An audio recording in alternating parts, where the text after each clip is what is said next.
Hi friends. ஒரு பையன் வந்து அவங்க அம்மா கிட்ட சொன்னாங்க, எனக்கு வந்து ஃபாரின் போகணும், அங்கேயே படிக்கணும், அங்கேயே வேலை செய்யணும், நிறைய சம்பாதிக்கணும் அப்படின்னு.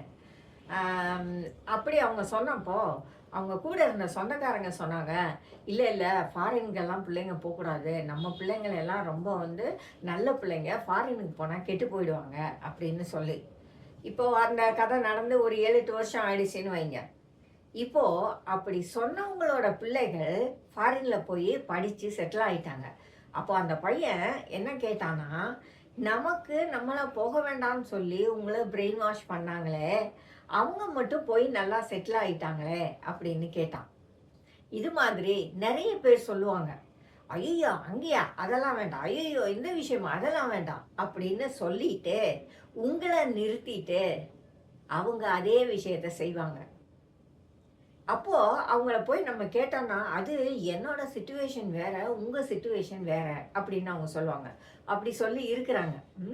இப்போ இந்த விஷயத்த பத்தி நம்ம யோசிக்கும்போது, நாமளும் நிறைய பேருக்கு அந்த மாதிரி சொல்லியிருப்போம். அது செய்யாத, இதை செய்யாதன்னு சொல்லியிருப்போம்.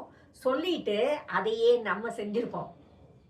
மற்றவங்களுக்கு ஒரு நீதி, நமக்கு ஒரு நீதியா தான் நாம நிறைய விஷயங்கள்ல நடந்துக்கிறோம்.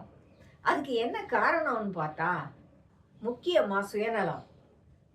நம்ம நினைக்கிறோம் நமக்கு தான் நிறைய தெரியும்னு, ஆகையினால அதை இன்னொருத்தர் லைஃப்ல அப்ளை பண்ண பார்க்குறோம்.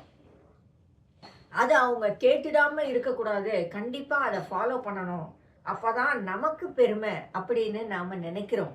அந்த காரணங்களுக்காக நாம மற்றவங்களுடைய லைஃப்ல இது மாதிரி சில முடிவுகளை அல்லது கருத்தாக்கங்களை அவங்க தலையில கட்டுறோம் நம்ம. அதுதான் சரி அப்படின்னு சொல்லி. அதுவே நம்ம வாழ்க்கைக்கு வரும்போது, நமக்கு இது ஓகே தான், நம்ம இது செய்யலாம், ஒன்றும் தப்பு கிடையாது அப்படின்னு நம்மளை நாமளே சாட்டிஸ்ஃபை பண்ணிக்கிறோம். எப்படி?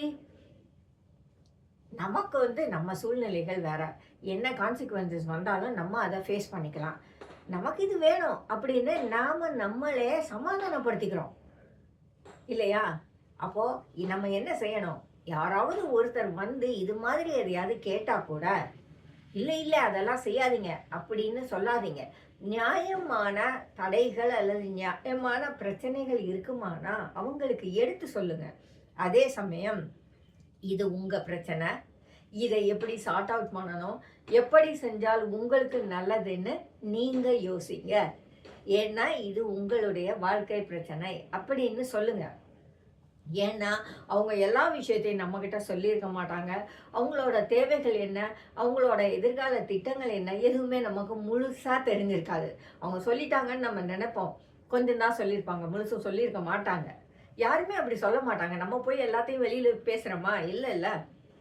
அப்படி இருக்கும்போது சஜஷன் சொல்லுங்க, ஆனால் திரும்ப திரும்ப சொல்லுங்க, இது உங்களுடைய வாழ்க்கை, இதோடைய முடிவுகளை எடுக்கிறதுக்கு உங்களுக்கு தான் ரைட் உண்டு. நல்லா யோசிங்க, எது சரின்னு உங்களுக்கு படுதோ அதை நீங்க செய்யுங்க அப்படின்னு சொல்லுங்க.